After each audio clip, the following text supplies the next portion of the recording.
Good evening and thank you for joining us. For the first time in nearly 2 weeks, the number of active COVID-19 cases in the Thunder Bay District Health Unit catchment area has dipped below 400. 38 new infections were announced today. 31 of those come from the Thunder Bay area, 5 others are in district communities, and 2 come from First Nations. There's one new case associated with the ongoing outbreak at the Walford Retirement Home.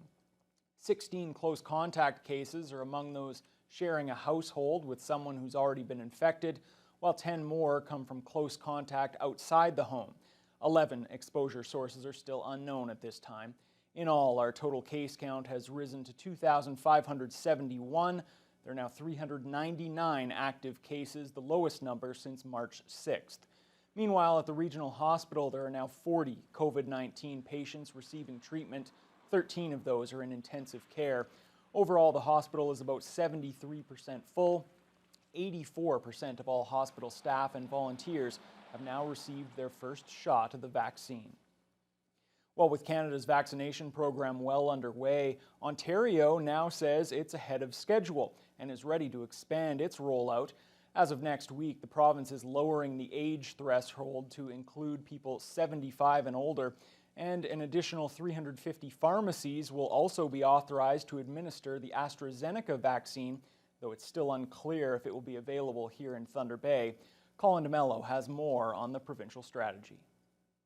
Vaccinations in Ontario are opening up. Beginning next Monday, the province says anyone aged 75 and above can start booking an appointment using the provincial online or telephone booking systems, a move that was driven by dwindling appointments. We have noticed that the number of people over 80 have declined in booking the appointments, and that's why we now are obviously ready to go to booking appointments for those 75 years of age and older. There we go. The province is also changing the criteria for who can receive the AstraZeneca vaccine. Beginning next Monday, the province says anyone aged 60 and above will be eligible at pharmacies and primary care facilities. Those vaccines will only be available in Toronto, Kingston, and Windsor-Essex for now, but the province says it is expanding its pharmacy network. 1,500 pharmacies province-wide will carry both Moderna and the AstraZeneca vaccines by the end of April. The expansion is possible because the supplies are being scaled up.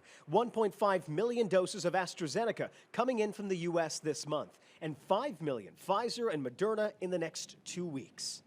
Looking ahead, Canada is on track to receive a total of 36.5 million vaccines by the end of June and 118 million doses by the end of September. Despite the wider availability, however, the Premier is urging people not to pick and choose, but to take the first vaccine available. If you take the shot, it's going to do 2 things. It's going to keep you out of the hospital, and it's going to save your life. The reason behind that message is the sharp rise in COVID-19 cases. The government is now facing questions about whether another COVID-19 clampdown is necessary. But the government points out deaths in long-term care are down, and the province's hospitals have enough capacity. With the vaccination program underway, we're, again, as I said before, racing against time to get more needles in more arms. More evidence that the province is ruling out another sweeping economic closure. Well, some good news for residents who live within the borders of the Northwestern Health Unit, as mass vaccination clinics are coming to that part of the region. Today, the NWHU unveiled its plan for the clinics, which will be set up in health hubs across its catchment area. So far, more than 5,700 doses have been administered there, with about 2,000 going to people 60 and over, and the rest to other eligible groups. In total, 13 mass clinics will be set up, and with current expected vaccine supplies, Medical Officer of Health Dr. Kit Young-Hoon expects anywhere from 3,500 to 4,000 doses per week. We're following a pattern similar to how we've done flu vaccination clinics in the past. So we are putting it in communities across the region where there's enough of a population base that there are people there to come and get vaccinated. So it's not to only, so that we have 8 health hubs in our catchment area, but it would be more than 1 per health hub. Some health hubs would have a few. The NWHU currently has 67 active cases, 32 each in its Kenora and Sioux Lookout hubs and 3 in the Dryden area. Young-Hoon has also confirmed there have been no more variant cases found since last week. Leadership from across the Northwest is now calling on the province to designate Thunder Bay as a hotspot. The Northwestern Ontario Municipal Association made the official request, noting communities that rely on the city as a hub have growing concern as dozens of new cases are announced by the day. Corey Nordstrom has the story. Shunya Mayor and NOMA President Wendy Landry says the level of worry is high among leaders across the Northwest, as both health units in NOMA's jurisdiction have seen case numbers on a steady incline. Landry thinks people across the region would rest easier knowing that more support is on the way, and that's why NOMA is requesting that the province officially designate Thunder Bay as a hotspot. We're asking the province to not only designate us a hotspot, but get us some extra vaccines to our communities. We don't have the capacity to with the hospitals in our region if we have a really big breakout, we don't have the ability to house people in the ICUs in our area. So as you know, there's already been patients that have been transferred to the southern part of the province or the northeast. And if we have a real influx of numbers, all of a sudden we're in big trouble. And many in the region depend on the city of Thunder Bay for reasons that make traveling to and from essential, despite the nerves it may bring. Communities on the outskirts have to come into the city to get vaccinated. People are scared to come into the city knowing that the numbers are high in the city, right? And then they come to the city for groceries or supplies or doctor's appointments. So they're still coming into the city with great worry of what that means. So variants of the virus have also been reported in Thunder Bay, Dryden, and Fort Frances, adding to concerns. And while both health units advise people to act like COVID-19 is everywhere, area mayors oftentimes wish they were given more specifics on the cases in their individual communities. It's proven why they're not identifying people in communities, right? It's for those individuals' confidentiality and their protection. So that's fine, but it's been a challenge for us not to know exactly our communities that are being hit. Corey Nordstrom, TBT News. Thunder Bay Fire Rescue crews are on the scene of a large structural fire on Bay Street at this hour at the Starlight Flooring Building. No other details are available at this time, but we'll have more on our late edition news at 11. Meanwhile, a smaller fire broke out at the Walmart on Memorial Avenue this afternoon. The store was completely evacuated. District Chief Brent McPhail said they received the call around 2 o'clock regarding a possible structural fire on the property. Smoke in the building, and we located the fire in a compactor at the grocery section, and fire crews quickly got the fire under control, and we had the compactor removed from the building, and then we're dealing with the smoke migration into the building with ventilation, and there were no firefighter injuries, no civilian injuries. McPhail added there's no word yet on what caused the fire. An employee said the store will remain closed indefinitely. The Delta Hotel on the waterfront headlines a list of nearly 400 properties for which major back taxes are owed to the city of Thunder Bay. According to a report that will be presented to council on Monday, the hotel owner is more than $865,000 behind on the property tax bill. That dates back to 2019, the same year the hotel opened. The tourism industry has been hit hard by COVID-19 over the last year, and the Delta closed its doors for several months in 2020. And that's not the only property on which there are back taxes in the high six figures. The former Cascades Fine Papers site on Shipyard Road has racked up a bill for more than $852,000. The mill was demolished in 2015. Owners of registered properties have 1 year to pay off the tax debt or work out an extension plan with the city. If neither of those things happen, the city has the right to put the property up for sale. But Director of Revenue Kathleen Cannon says it rarely gets that far. We do an annual tax sale every year, but typically when we get to that point, there may be 20 to 40 properties on the list. Again, the majority of them are paid off while we're advertising them for tax sale right up to the last day. And I would say that the properties that actually sell in the tax sale are closer to 5%. Cannon says large commercial tax arrears are usually paid off very early on after they've been registered by the city. Thunder Bay is currently owed more than $4.3 million in back taxes since 2019. Thunder Bay OPP has charged a 32-year-old BC man with stunt driving. The suspect was spotted traveling faster than 170 kilometers an hour on Highway 17 west of Chappaqua on Wednesday evening. The driver was issued a 7-day license suspension and the vehicle has been impounded for a week.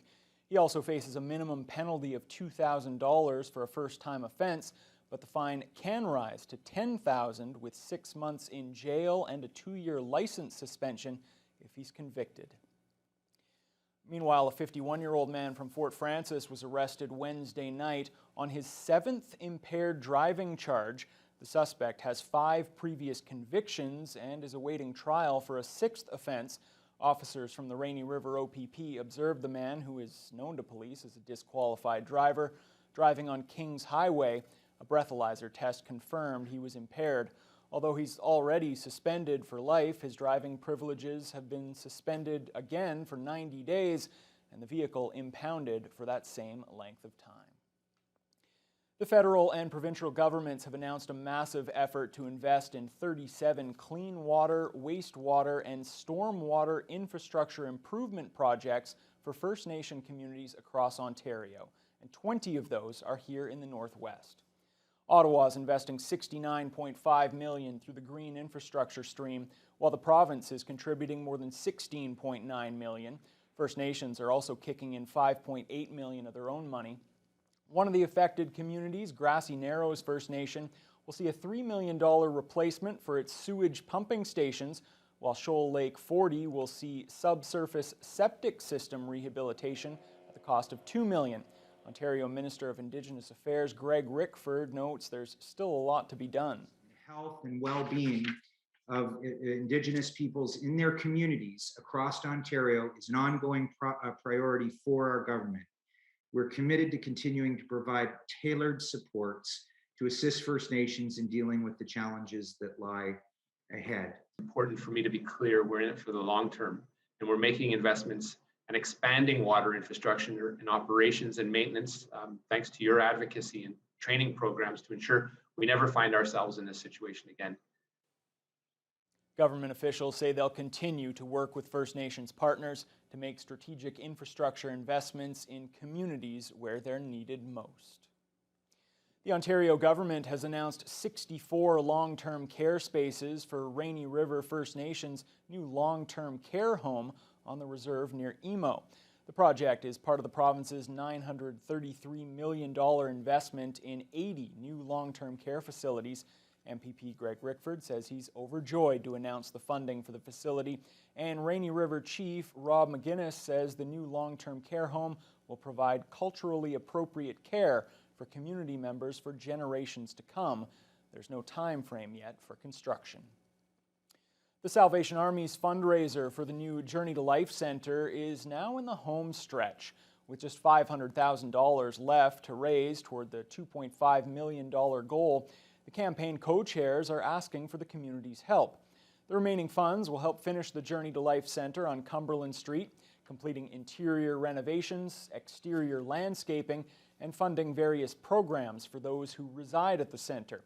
Campaign co-chairs Joe and Barbara McEachern say the facility has already been a stepping stone for many, and they're hoping that can continue well into the future. Well, for me personally, I learned that the Salvation Army's work always was good. It was always positive for the community, but always had that unfinished kind of end to it, because once the clientele left our area, they would fall back into, or the possibility of falling back into old habits was there. Before, we were just a revolving door. This finishes the journey. This program will just give hope within our city. And it's a win-win situation. It's good for them, it's good for us, and it's good for the community. Development of the new 3-story building began in 2018. Construction finished and occupancy was approved last fall. The United Way of Thunder Bay and the Port Arthur Rotary Club have announced the latest addition to their fundraising initiatives. Catch the Ace is seen as a fun and creative way to engage the community regarding the urgent need for social services. United Way CEO Albert Brule says the past few months have been exceptionally difficult for those already in a vulnerable situation. Catch the Ace has a guaranteed prize winner every week and a progressive jackpot that grows and grows and goes to the winner who catches that elusive Ace of Spades. Weekly prize draws continue until the Ace of Spades is discovered and the progressive jackpot that with a guaranteed minimum prize of $5,000 is won. Woo! Tickets can be purchased online. The first draw date takes place on April 1st.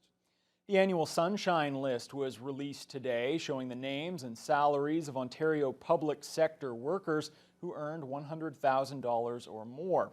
And that list includes hundreds of people here in Thunder Bay. At the top of the local list is new Regional Hospital President Rhonda Crocker-Ellicott. Her total salary was $394,000. Meanwhile, former COVID incident manager Dr. Stuart Kennedy collected $314,000. Outgoing St. Joe's President Tracy Buckler received $343,000, and Medical Officer of Health Dr. Janet DeMille checked in at $354,000. In the education field, LU President Moira McPherson was paid $360,000 last year. College President Kathleen Lynch made $234,000. And the directors of the Catholic and Lakehead School Boards were both around $200,000. As for city employees, City Manager Norm Gale and Police Chief Sylvie Hoth both made $265,000, while new Fire Chief Greg Hankio collected $200,000 last year. Mayor Bill Morrow also made the Sunshine List at $105,000. After a year of ups and downs in the process of reopening a new location, the underground gym has received the green light to open up its doors to the kids it serves. The new building on East Victoria Avenue now has an approved occupancy permit, and gym founder Peter Panetta is very relieved. Kayla Karim has the details.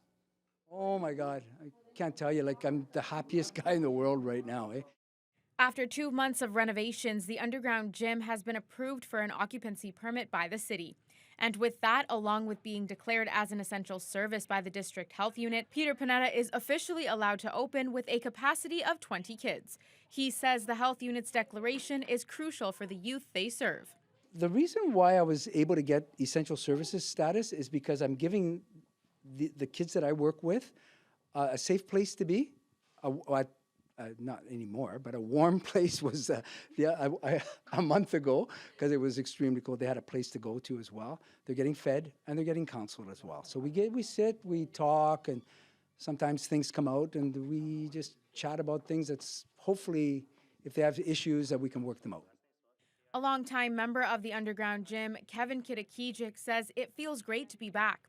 He has been a part of the gym for 10 years now and says having the new facility is opening up new opportunities for him, such as receiving his coaching certificate in order to train younger kids in boxing.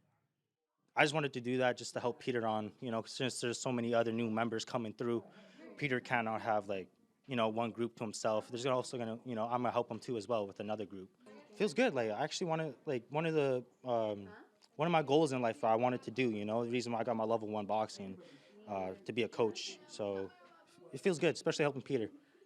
Alicia Kautash has been visiting the underground gym for about 5 years. She says it's a safe space for her and her friends.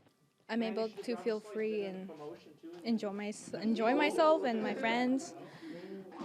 Peter is actually here for everyone.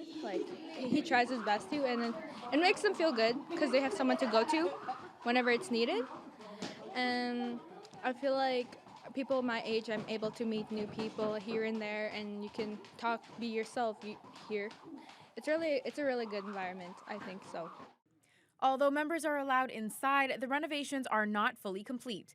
Panetta says a kitchen is in the works, along with the completion of the second floor, where the gym equipment will be relocated. Kayla Karim, TBT News. Fiona, it is your time to shine. Highs hitting the mid-teens today. When can I pull out my loafers from the closet? That's the big question. Well, it depends on how comfortable you are in them. With weather like this, you might want to do it right now, although there are many people in Thunder Bay, as long as it's above freezing. Okay, that's fine. Today we topped out with a high of 14. That is a record, although that's not official. That comes from Environment Canada. But the old record of 12.2, we topped out at, to be more precise, 13.5. But we're rounding it up to 14, and that's due to a southwest flow. A little gusty at times, up to 34 kilometers per hour, but lots of sunshine. And that's the case throughout the region. We've got plenty of sun and double-digit temperatures at this hour. 12 in Atikokan, 13 in Fort Frances, 10 in Kenora, 12 in Dryden, 10 in Red Lake and Pickle Lake, 11 in Sioux Lookout and Armstrong. Even heading eastward into Greenstone, where it has been on a regular basis a little bit cooler to the east, they too are at 11. Marathon seems like an outlier, but because of the wind out of the southwest, it's coming up off of the lake. So that is why they are so much cooler at just 2 Celsius, but that's quite normal for this time of year. Sault Ste. Marie hasn't quite hit double digits, but so close, 9 Celsius under sunny skies. Tonight, it's going to be a little bit cooler, -4, clear skies. But if you're liking these temperatures, if you're liking the sun, you are going to love Saturday, maybe not Sunday so much. I'll have more details later on in the NewsHour. Thanks a lot, Fiona. Well, after being detained in China for more than 2 years, the trial of Michael Spavor lasted just 2 hours. We'll have more as your Friday NewsHour continues. There's been no pronouncement of a verdict, so that leaves it remains unclear what has transpired in the courtroom.